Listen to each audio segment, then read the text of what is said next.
Hello and welcome to Make Real Estate a Ball. I'm Greg Ball, broker owner. And I'm Dominic Cole, broker of record.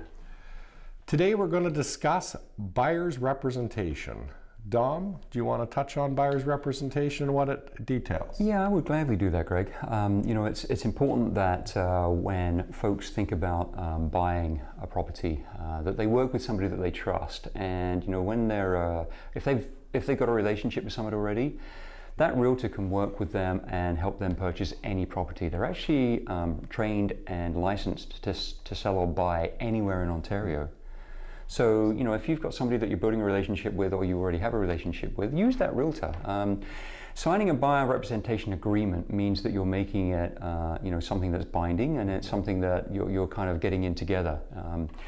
It's a commitment in some terms, but what happens that way is that the realtor then has a lawful or fiduciary responsibility to you and is acting in your best interests at all times.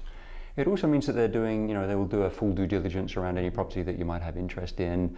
They'll identify anything that might be coming up, any changes to the local programs for the councils and all that sort of thing. That realtor then has a commitment from that buyer that they are going to use them to purchase. Sometimes these take 2-3 years to equate to a transaction. That's true. It's a comfort level for everybody. Yeah, you could be working with folks for quite a long time. You're out looking at properties. You might be spending the entire summer with them. And in fact, I know people that have been out there for 2 or 3 years with folks looking at properties.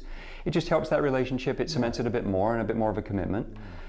Misconception is you got to call the sign, right? And that's certainly a misconception in the marketplace. That's actually true. It is true. And to this day, with the education, some people still believe they have to call the sign in the front lawn. You should actually call the realtor you trust and want to work with and commit to them, and they will commit to you, and they will do the job correctly. And also, people ask, does it cost anything to sign a buyer representation? No, it doesn't actually. It does not. That's interesting that you get that service. Seller, yes. You get that professional service from the realtor at no cost to you from a buyer representation. Excellent. Thank you, Dominic. That's some excellent information on buyer's representation, and certainly something we recommend consumers look into. That's it for this week. Make real estate a ball. We'll see you next week. See you next week. Thank you. Make Real Estate a Ball is brought to you by Ball Real Estate Inc. Brokerage, building achievable luxury lifestyles within Peterborough and the Kawarthas.